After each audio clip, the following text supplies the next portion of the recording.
For 42 years, I was what you'd call a good Christian. I was in church every Sunday.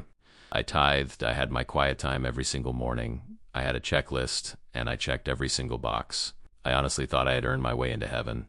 I stand here today and tell you I was deceived my entire life. And the worst part, the one deceiving me, was myself. I had to die to understand that. My faith was a fortress. I built it high, brick by brick. I was on the inside safe. And everyone else, they were on the outside wrong. I didn't love people, I sized them up. I didn't serve God out of love. I served out of fear of hell and a desire for a reward. My religion was just a transaction. And then the cancer came, a brain tumor. The fortress I'd spent a lifetime building began to crumble. The doctors gave me months. I prayed. I fasted. I demanded a miracle, but the sickness spread. And my biggest fear wasn't dying. It was what came next. Before the diagnosis, my life ran like a Swiss watch. I was a sales director for a mid-sized tech company. My days were a blur of spreadsheets, conference calls, and quotas. I was good at it too. I knew how to close a deal, how to find the weak spot and leverage it. It was a game of numbers and strategy. And honestly, my faith wasn't much different. It was just another spreadsheet, another set of boxes to check. My alarm went off at 5 a.m. every single morning. Not because I loved watching the sunrise, but because that was my scheduled slot for God time. I'd sit in my leather office chair at home, the smell of freshly brewed dark roast in the air, my Bible open to a pre-planned reading schedule. I read the words, but I didn't feel them. It was a duty, a transaction. I was putting in my time, and I expected a return on my investment. My wife, Sarah, she saw it. She never said it outright, but I could feel it.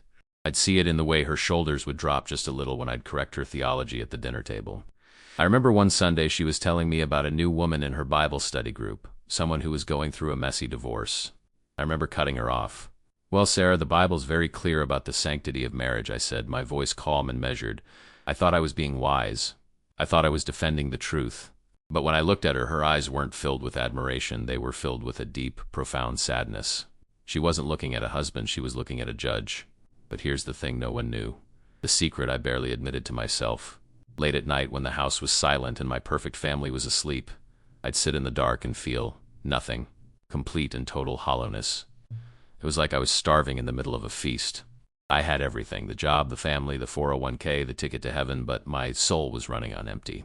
I had built this perfect, righteous life, and on the inside there was just a cold, quiet draft. I saw other people I would have called worldly, laughing with their friends, holding hands, living with this lightness, and a bitter part of me was jealous. I'd see them and think, they're on the broad path to destruction. But what I was really thinking was, why do they look so free? I was a prisoner in the very fortress I had built to keep myself safe. I was following all the rules, but I had completely missed the point. The scariest part was that I was starting to see my own reflection in my son's eyes. He was 10. One evening, he asked me if his friend from school, whose parents didn't go to church, would go to heaven. I gave him the textbook answer. The one about needing to accept Jesus, the one that was technically correct. I watched his little face fall. I saw the light of compassion in his eyes dim, replaced by the confusion of religious rules. In that moment, I felt a crack in my foundation. A tiny voice inside me screamed, "This is wrong." But I did what I always did. I ignored it. I patched the wall and stood my ground. I thought that empty feeling was my secret battle. I thought that was the worst it could get. I had no idea that my body was about to declare a war that my rulebook had no answers for. The first crack wasn't a thunderclap. It was a whisper. It started with headaches, the kind you blame on a long day staring at a computer screen. At first, I'd just pop a couple of aspirins and push through. I was Mark, the guy who hit his numbers every quarter. I didn't have time for a headache. I told myself it was stress. I told myself it was caffeine. I told myself it was anything but what it really was. Then came the dizzy spells. They were sneaky. I'd be standing up from my desk, and for a split second, the whole office would tilt like a ship in a storm. I'd grab the edge of my desk, my knuckles white, and wait for the world to settle. I remember my coworker Dave asking if I was okay once. I just laughed it off. Just a head rush, I'd say, forcing a smile. But inside, a cold knot would tighten in my stomach. This felt different. Sarah saw it, of course. She sees everything. One evening, we were in the kitchen. I was telling a story about my son's soccer game, and halfway through my sentence, I just stopped. The word was on the tip of my tongue, but my brain couldn't find it. It was like a file had been deleted. I just stood there, mouth half open, a blank look on my face. The silence stretched for 5, maybe 10 seconds.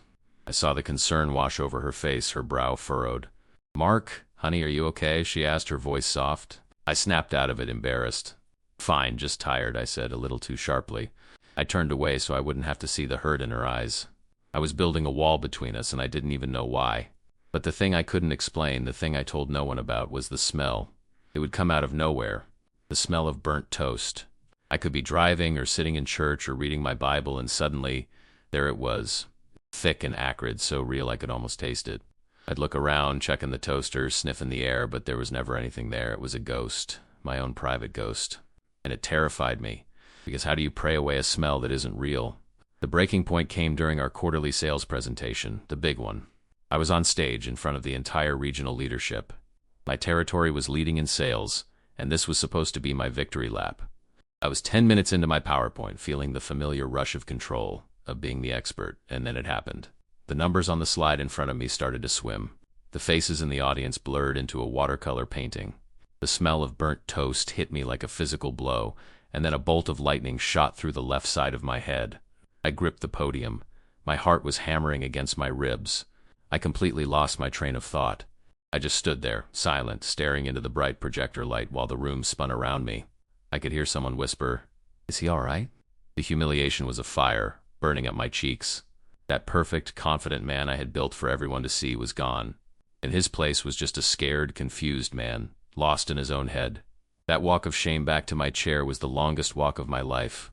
I knew in that moment that all the rules, all the checklists, all the prayers I'd offered up like transactions, they weren't going to save me from this. But what happened next was even worse.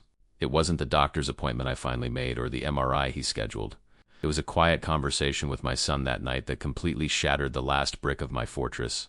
What do you think is scarier? Realizing your body is betraying you, or realizing the faith you've built your entire life on has no answers for it? Let me know in the comments below. And if this story is resonating with you, make sure to subscribe and hit that bell. Because the part of my journey I'm going to share next is the one that changes everything. That night I went to check on my son, Leo. The hallway light spilled into his room, casting long shadows. He was supposed to be asleep, but he was sitting up in bed, his little shoulders slumped. He'd been crying. I sat on the edge of his bed, the mattress sinking under my weight. "What's wrong, buddy?" I asked, my voice softer than usual. He looked at me, his eyes wide and honest in a way that only a child's can be. He said, "Dad, today at school, Jimmy pushed me and I fell. I was really mad." Does God still love me when I'm mad? I opened my mouth to give him the standard answer, the one about forgiveness and turning the other cheek, but the words wouldn't come out. I looked at my son, who was afraid that a moment of human anger had put him on God's bad side, and I saw myself. I saw the prison I had built for him, the same one I was living in. And in that moment, the final brick of my fortress didn't just shatter, it turned to dust. The headache hit me right then. It wasn't a dull ache this time. It was a spike of pure, white-hot agony driving through my left temple. The smell of burnt toast flooded my senses, so thick I gagged. I stood up, dizzy, my hand flying to my head. "I'll be right back, Leo." I managed to whisper, but the words felt foreign, like someone else was speaking them.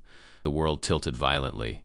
The floor rushed up to meet me, and the last thing I saw before everything went dark was the look of terror on my son's face. I came to in flashes, the feeling of being carried. The muffled sound of Sarah screaming my name, a sound so full of pain it cut through the fog in my head. I remember the cold night air on my face, then the sterile interior of an ambulance. A paramedic was shouting questions, but his voice sounded like it was coming from the end of a long tunnel. I tried to answer, to tell him my name, but my tongue felt like a lead weight. I couldn't connect my brain to my mouth. All I could think was, this is it, this is the end. Lying there with the siren wailing around me, I didn't think about Sarah or Leo. I'm ashamed to admit that. My mind was a frantic ledger. I was adding up my accounts with God. I went to church. I tithed 10%, always. I read my Bible every morning. I didn't cheat, I didn't steal. I did everything right. It was a negotiation, a desperate, final sales pitch. I was trying to leverage my life's work for a few more years. I thought if I just reminded God of my perfect record, he'd have to hold up his end of the bargain. The hospital was a blur of bright lights and hurried voices. They wheeled me into a room, and the rhythmic, steady beep of a heart monitor became the soundtrack to my final moments. I could feel myself slipping. It was like being pulled down by a gentle but unstoppable current. The fear was absolute. It was a cold, physical presence that settled deep in my bones. I had spent my entire life preparing for this moment, checking all the boxes to ensure my safe passage. But as the beeping of the monitor began to slow down, I knew with a terrifying certainty that my checklist meant nothing. Then the pain just stopped. 1 second, my head was a universe of fire. The next, there was only a profound and sudden quiet. The beeping of the monitor faded into the distance like a car driving away. The feeling of the hospital bed beneath me dissolved. I wasn't in my body anymore. I was somewhere else. There was no bright light, no choir of angels. There was just me, untethered from the world. And then came the weight, a crushing, suffocating pressure, not on my chest, but on my very soul. It was the weight of 42 years of judgment, pride, and fear. I was dead, and this, I thought, was my reward. There was no tunnel, no gentle fading. One moment there was the agony in my head and the frantic beeping of the monitor. The next there was silence. A silence so complete it felt louder than any noise I'd ever heard. The pain was gone, just vanished. And with it, the feeling of the scratchy hospital sheets, the weight of the blanket, the very sense of my own body. I was floating, not like in a dream, but in a real, tangible way. I was a point of view, a consciousness, adrift in a sea of nothing. Below me, if you could even call it below, I saw the hospital room. It looked like a dollhouse. I saw the doctors and nurses rushing around a man on the bed. I saw Sarah, her face a mask of utter devastation, clutching the hand of that body. My body. But I felt no connection to it. It was just a shell I'd left behind, like a set of old clothes. There was no sadness, no panic, just a profound and chilling detachment. The room, the people, the sounds, they all began to dissolve like a photograph dipped in water. The colors bled away into a deep, velvety blackness. There was no up or down, no forward or back. It wasn't dark, like a room with the lights off. It was the absence of light itself, an infinite, empty void. And I was completely, utterly alone. All my life I'd read about heaven and hell, angels and demons. I had a detailed map of the afterlife in my head. But this place, this empty, silent nothingness wasn't on any of my maps. It's then the weight began. It started subtly, a pressure on my chest. But it grew heavier and heavier until it felt like a mountain was sitting on top of my soul. This wasn't a physical weight, it was the weight of every harsh word I'd ever spoken. The crushing burden of every judgment I had ever passed on another person. Every time I'd looked at someone with pride instead of compassion, it was another stone being added to the pile. My life's work, my precious checklist of good deeds, it didn't feel like a crown of righteousness. It felt like an anchor dragging me down into the endless black, and that's when I started to hear the whispers. They weren't coming from anywhere. They were coming from inside me. It was my own voice, twisted and multiplied, echoing back at me. The Bible is very clear, it sneered. They're on the broad path to destruction, it mocked. Every self-righteous thought, every cold-hearted correction, every ounce of spiritual arrogance was playing back in a suffocating loop. This was hell. Not a fire pit I'd preached about, but a custom-built prison made from the bricks of my own pride. I was being tormented by the one person I could never escape, myself. I screamed, but there was no sound. It was a silent, soul-tearing shriek into the void. God, I did everything you asked. I followed the rules. Where are you? I was still trying to make a deal. I was presenting my invoice for a lifetime of service, demanding payment. But my words just evaporated into the emptiness. There's no answer, just the crushing weight and the echo of my own failure. And in that terrifying infinite silence, the final, most devastating revelation hit me. God wasn't there because I had never made room for him. My fortress was so well built, so secure that it had kept everyone out, including him. Have you ever felt so alone that the silence itself feels like a judgment? Tell me your experience in the comments. Don't forget to subscribe and turn on notifications, because what broke that silence was something I never could have imagined, and it changed not only my death but my entire life. Just when I thought the blackness would swallow me whole, something changed. It started in the far distance of that endless void. A flicker, a tiny pinprick of light no bigger than a star. It wasn't bright or blinding, it was warm. I felt its warmth before I really saw it. And as it grew, the suffocating weight on my soul began to lift, and the hateful whispers of my own voice faded into nothing. The light washed over me, and it wasn't a light for my eyes. It was a light for my soul. It poured into every crack, every dark corner of my being. And with it came a feeling, a love so pure, so powerful, it completely unraveled me. It wasn't the conditional love I had known, the kind you earn with good behavior. This was a love that saw the ugly, prideful, judgmental man I was and loved me anyway. It didn't approve of what I'd done, but it loved me in spite of it all. I just wept, my silent, soul-deep screams turning into sobs of pure relief. There was no old man on a throne, no pearly gates. There was only this presence in the light. And a voice that didn't use sound but spoke in the language of pure knowing, communicated directly with the core of who I was. The first thought it placed in my heart wasn't a judgment. It was a question, full of a gentle, heartbreaking sadness. My child, why did you spend your life building walls in my name? Even then, my pride tried to fight back. I thought I didn't speak. I was defending you. I was defending your truth. I was fighting for you. I tried to pull out my spiritual resume, my checklist of accomplishments. But it was like trying to show a child's drawing to a master artist. The presence answered, not with anger, but with a truth that shattered my entire reality. My word is love. It doesn't need to be defended. It needs to be lived. You spent so much time being a judge, you forgot how to be a son. That one thought, you forgot how to be a son. It broke me. In an instant, I saw my whole life from this new perspective. Every time I corrected someone, every time I looked down on a person I deemed a sinner, I wasn't being a soldier for God. I was just a scared little boy, building a fortress of rules around himself, desperately trying to prove he was worthy. I saw that all my efforts to be right were just a noisy distraction from the one thing that mattered, being loved. My entire life's theology, all the books I'd read, the sermons I'd preached to myself, it all dissolved into dust. It wasn't about escaping hell. It was about bringing a little piece of this love to earth. It wasn't about a transaction. It was about a relationship. I've been so busy working for God that I never learned how to just be with Him. I saw no limits here, no boundaries. The only border had been the one I had built myself, and now it was gone. The love was infinite. The final understanding settled into my soul. The work I asked of you was not to follow rules. It was to follow my Son, and His way is love. It was so simple, so incredibly simple, and I had missed it for 42 years. Have you ever had a moment where one single realization changed everything you thought you knew? Share it with me in the comments. And please subscribe and hit that notification bell, because the story of how I came back from that place and what the doctors found when I did is a part you won't want to miss. I was floating in that love, and for the first time in my life, I felt home. All the striving, all the fear, all the desperate need to be right just melted away. There was no pain, no time, just an eternity of perfect peace. I wanted to stay there forever. Why would anyone ever choose to leave? I'd spent my whole life trying to earn my way into a place like this. And now that I was here, the thought of going back to the noise and the pain of the world was unbearable. But then, the presence offered a new thought. It wasn't a command. It was a choice, laid out before me with infinite gentleness. You can stay here, my child, and rest in this love.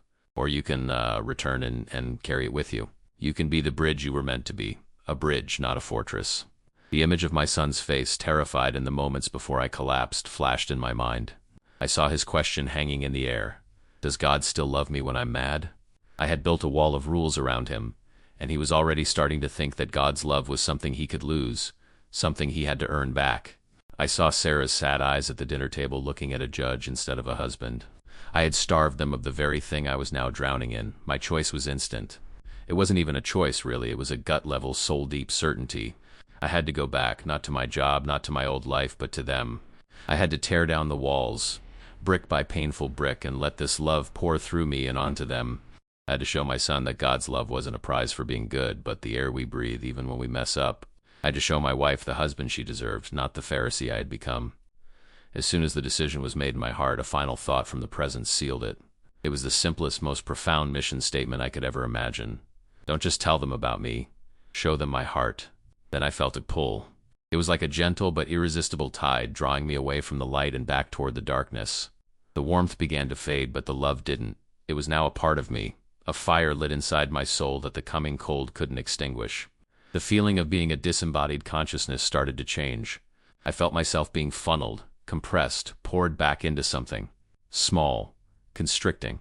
The silence was the first thing to break. A faint, rhythmic beeping started to echo from far away. Then came the cold. A sterile, chemical cold that seeped into my awareness. And then, pain. Not the blinding agony from before, but a dull, heavy throb in my head. It was the feeling of being in a broken machine. I felt the scratch of a sheet on my skin, the weight of my own limbs. It was like waking up inside a suit of armor that was too tight. My body. I was back inside my body. With a monumental effort, I forced my eyelids to open. The world came back in a blur of white ceiling tiles and fluorescent lights. The beeping was louder now, right next to my ear. I turned my head, a movement that felt like lifting a mountain, and my eyes locked with hers. Sarah. Her face was pale, her eyes red and swollen. But when she saw me looking at her, a sound escaped her throat, a raw mix of a gasp and a sob. She squeezed my hand, and I felt it. For the first time, I truly felt it. What would you do if you were given a second chance to fix the biggest mistake of your life? Let me know your thoughts in the comments. Please, if this story means something to you, subscribe and hit the bell. You're going to want to hear what the doctors said when they came back in the room, because their discovery defied all medical explanation. Sarah's sob was the first real thing I heard. It wasn't a sound of grief anymore. It was a sound of shock, of a hope so fragile she was afraid to breathe on it. Her fingers tightened around mine, and the simple pressure of her skin on mine was an anchor, pulling me back into the world. Then the room exploded into motion. A nurse shouted my name. A doctor rushed in, shining a tiny, blinding light into my eyes. They were asking me questions. "Do you know where you are? Can you tell me your name?" I knew the answers, but my mouth and my brain weren't on speaking terms yet. It was like the phone line between them had been cut. I could only look at them, these people in scrubs, moving with such frantic purpose. And the strange thing was, I felt no fear. None. The old Mark would have been terrified, panicking about the loss of control. But I just lay there, swimming in a quiet ocean of peace, watching the storm rage on the shore. I knew something they didn't. I knew that the man they were trying to save was already gone. The first few days were a lesson in humility. I had to learn how to do everything again. Talking was like lifting weights with my tongue. My first word wasn't Sarah or love. It was just a weak, pathetic croak. Sitting up left me drenched in sweat, my head pounding like a drum. The world felt too loud, too bright. It was like I'd spent an eternity in a silent, perfect place, and now I was back in a loud, broken factory. Every part of me ached. But underneath the pain, the fire that was lit inside me in that place of light, it was still there. A tiny, warm pilot light that the pain couldn't touch. The hardest part was seeing my son. Sarah brought Leo to the hospital on the third day. He stood in the doorway, so small and hesitant, his eyes wide with fear. He was looking at me like I was a ghost. Sarah gently nudged him forward. He walked to my bedside, his hands clenched at his sides. He didn't say anything. He just looked at me. And in his eyes I saw the question he'd asked me an eternity ago, right before the world went black. I took a breath, and the words came out, slow and raspy, but clear. "Leo," I said, and he flinched, surprised to hear my voice. "The answer is yes. God's love is so big it has room for all your anger. It has room for everything. You don't have to be perfect for him to love you." The tears that welled up in his eyes weren't from fear this time. He just nodded, and a single tear rolled down his cheek. He reached out a small hand and placed it on top of mine. The wall between us was gone. But the moment that changed everything for everyone else came a week later. My neuro-oncologist, Dr. Evans, a man who always looked like he carried the weight of the world on his shoulders, walked into my room. He was holding 2 brain scans up to the light. One was from the day I was admitted, the other was from that morning. He didn't speak for a full minute. He just kept looking back and forth between the 2 films, his brow furrowed in complete disbelief. Finally, he looked at me, not like a patient, but like a puzzle he couldn't solve. "Mark," he said, his voice barely a whisper, "I don't have a medical explanation for this." He pointed to the first scan, at the ugly, sprawling mass that had been a death sentence. Then he pointed to the new one. "It's shrinking by almost 40%. Tumors like this don't just shrink. It's impossible." Sarah burst into tears, this time of pure, unadulterated joy. She grabbed me and hugged me, whispering, "It's a miracle, it's a miracle." And I hugged her back, feeling her relief wash over me. But inside I was perfectly still, because I knew the truth. The shrinking tumor wasn't the miracle. That was just the evidence. The real miracle was the one they couldn't see on any scan. It was the fortress that had turned to dust, and the bridge that was finally being built in its place.